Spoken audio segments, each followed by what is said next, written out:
here she is, Marilyn Denis.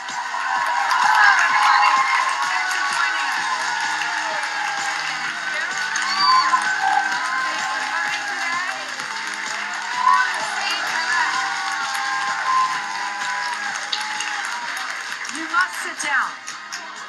I don't want you to overextend yourself today. I want you to relax and enjoy the show. Today we're taking a closer look behind the latest medical headlines and mind-bending breakthroughs. So please welcome Dr. Melissa Hershberg and Dr. Belchetz.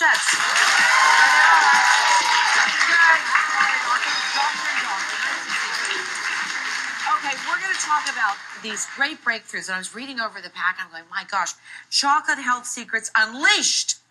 Are we happy about that? Chocolate! I know it's good for you. Yeah, exactly. We've all heard that eating dark chocolate is good for our hearts, but now we know why. So this was a study that was done that showed that when they fed different cocoa powders and different chocolate through digestive tracts, there was a good bacteria in the gut that broke it down and it released an anti-inflammatory compound. So now we have evidence that dark chocolate actually has anti-inflammatory benefits that help the heart. So theoretically, this could help reduce the risk for heart attack and stroke. That's good. Okay, I'm in. Anybody? Now, how dark must the chocolate be, doctors? Pardon me? How dark must the chocolate be? Well, there is some controversy on this. The feeling in general is that it should be at least 70% cocoa. Now, the other thing that I would say is that if you're looking to have a healthy heart, the right way to go about this is not to eat tons of chocolate. Right. So there are many other ways to have a healthier heart that do not include overdosing on chocolate, because there's still a lot of fat. Even in a 70% cocoa dark chocolate, there's lots of fat, lots of calories, and a lot of things that are going to be bad for you. But if you have just a couple of squares? Right, so that's exactly what they're recommending. The right portion would be a couple squares, maybe 100 calories worth, a couple days a week. And if you are going to go for chocolate, go for dark chocolate. And in addition to the cardiovascular benefits, there's other benefits as well. There's mood-enhancing properties. There's Makes me happy just opening it up. Yeah, exactly. Yeah. You know, so the cognitive enhancing properties, and also lots of antioxidants and free radicals. So if you're going to eat your chocolate, go for dark chocolate a couple times a week.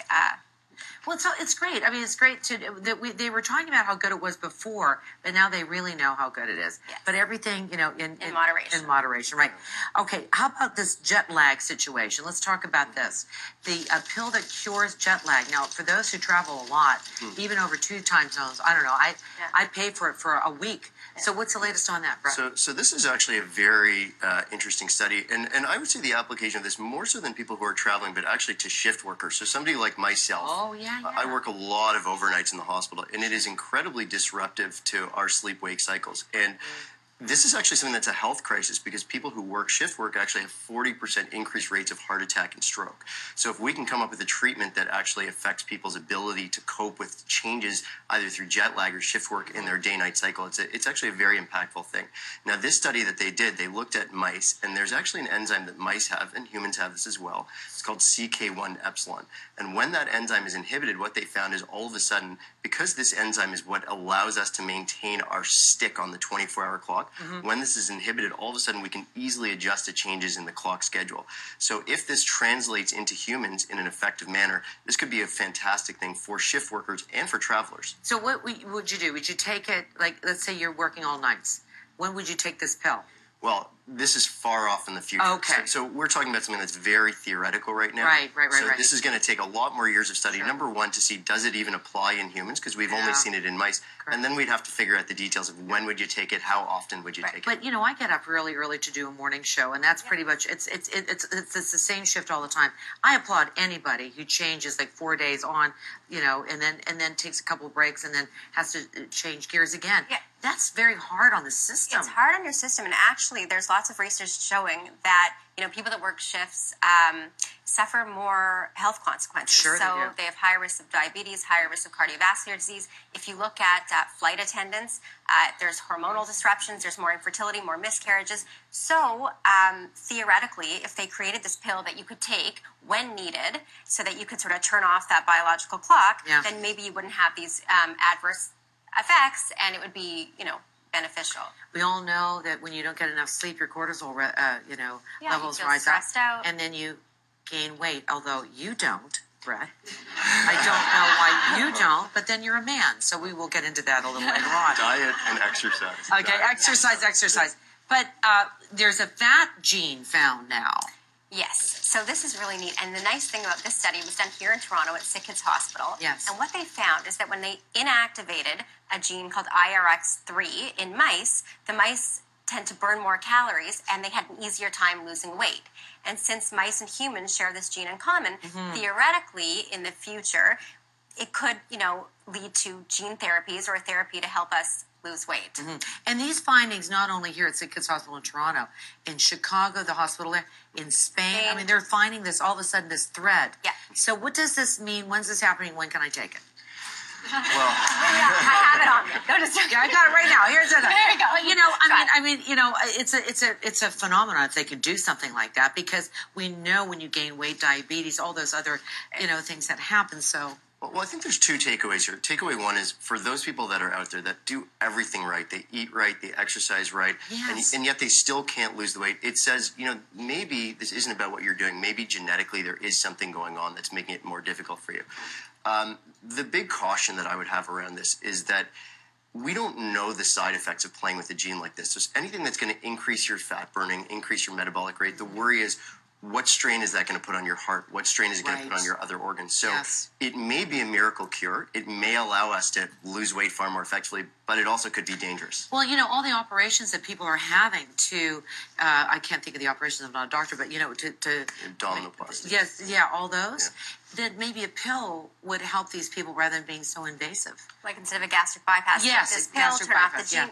yeah. So, it's possible, but I think it's also, obesity is a very complex condition that involves a complex interplay between your genetics and your environment. Right. So I think that hopefully a pill would be more helpful so people don't have to undergo these surgeries, but I think it's still far off. Here we go. 1/4 of all Canadian adults are obese. Yeah. And that number's going up. Yeah. Yeah, which is shameful. 3D printer restores a face. Talk to me about this. So this is incredibly cool.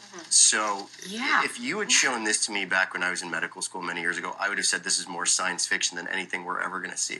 So what happened here, this is actually a groundbreaking surgery that took place last month. This actually happened. Yeah, this happened in England. So this is a motorcycle accident survivor who essentially had the entire one half of his face destroyed in a motorcycle accident.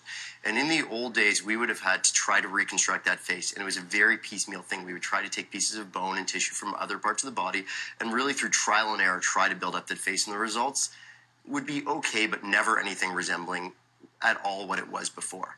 So what they did in this technique, which is incredible, is they used a CT scanner to image the unaffected side of this patient's face, made a 3D generated computer image, and then sent that to a 3D printer that printed out replacement parts using titanium that basically mirror imaged his unaffected side of the face and allowed us to perfectly reconstruct the bony structure on the other side of his face to match with perfect symmetry what was there on the other side. So that's what we have on the right-hand side. So what you're seeing right here, this is the process of the implant. So starting with the 3D printed cutting guides, which are in the top left corner, going all the way through to the bottom, right where we're actually seeing what the final implants are that will go under the skin. And so when has this operation been done? Yeah. Have we seen the results of what this man looks like? Yeah.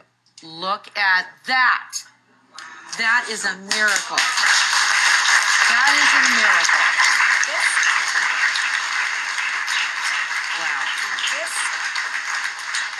This technology is revolutionizing the medical field. I mean, not only can you create 3D models of implants like this, but they're already working on, bioprinting and creating these 3D models of organs using actual cells to print. Right. It's very complex but it's phenomenal, and it's humbling what they're doing with technology Very now. much so, yeah.